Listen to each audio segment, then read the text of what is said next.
Creative Days Films.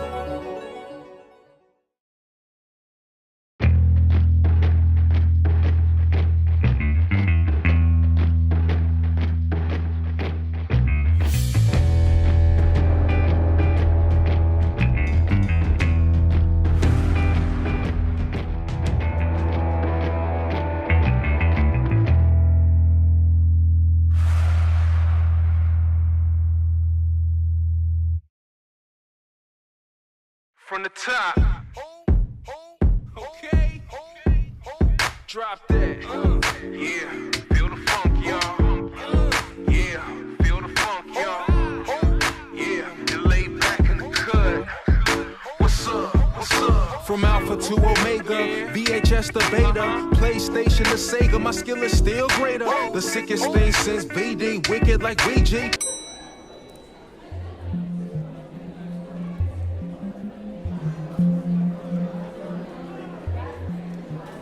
I've been interviewed many times. Right.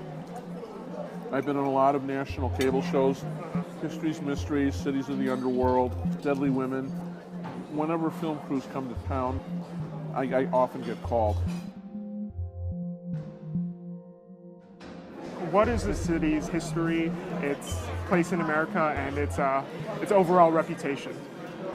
I don't have to invent stories because it's all here. Right. This city has so much color, it has so much outrageous history and strange characters. And you know, you look at this and you realize that in 1803, all this was swampland. You know, if you think of the United States and you draw a cross in the middle of the country, right at that epicenter, we're at the middle of the country. This is the railroad capital of the world. This transportation has made Chicago what it is today.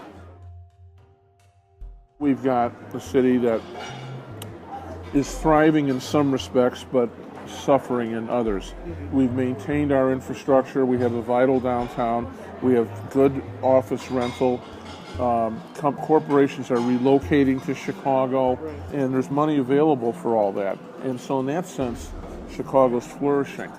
But the underbelly of the whole city is this police force that is historically brutal and always has been like a brotherhood, a secret club. Part of the problems with police is that they have what they call the Code of Blue. It's all every man for himself in the department, but you don't report corruption. You don't talk, reveal anything about a colleague of yours. In that sense, it leads to bad policing. And the police union that represents the cops in Chicago protects every last one of them, even some who should go to jail. When people think of Chicago, they immediately think of Al Capone. Who is Al Capone to you? Al Capone is the 10-ton gorilla in your living room. You can't get rid of him. He won't go out the front door. He will never be forgotten about. He has come to symbolize in the mind of the world what Chicago's all about. And that's tragic. Al Capone was a bootlegger. He was a killer. He was a white slaver, and that's an old-fashioned term, essentially forcing women into prostitution.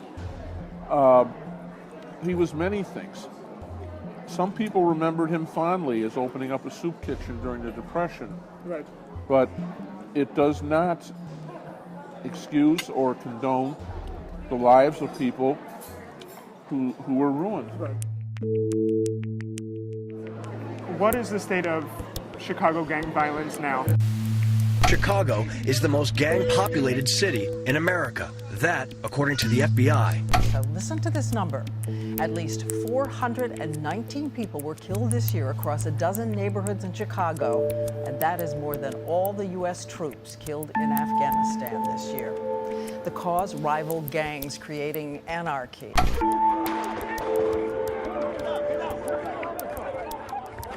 Where's that coming? We got shots fired over The wars continue and people are killed. Drive-by shootings. Wild shots that are fired kill civilians and pedestrians on the street. It's a war between these gangs, and what they're fighting over are control of corners where they can sell narcotics. But hardest hit of all are the communities.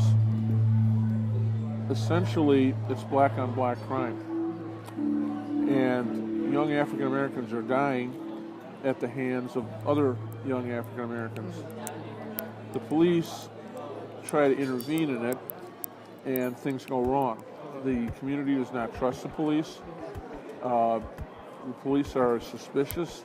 They see everybody down there as a potential criminal, and they're much more likely to become that much more authoritative and potentially violent, and in some cases even murderous. Do you think there's hope? Are you optimistic? Gangs don't go away. I think the best we can hope for is containment. When you go to some of the communities in the south side and west side, you don't find large grocery stores. Grocery stores open up and they're burglarized, so their investment in the community withers, so they leave and nothing comes back to replace it. There has to be a commitment made by business to reinvest in neighborhoods, to create a better infrastructure, better housing, and to build a bridge between the community and economic development. Not so much economic development that's gentrification, because that is just another form of segregation, where people can't afford to live in a neighborhood, so they have to move out. Chicago is one of the most racially divisive cities in the United States, if not the world. It's a situation that has been not created overnight. It's taken 100 years for this to happen. But what can we do? We have to find a way to bring people together. We have to find common ground and harmony.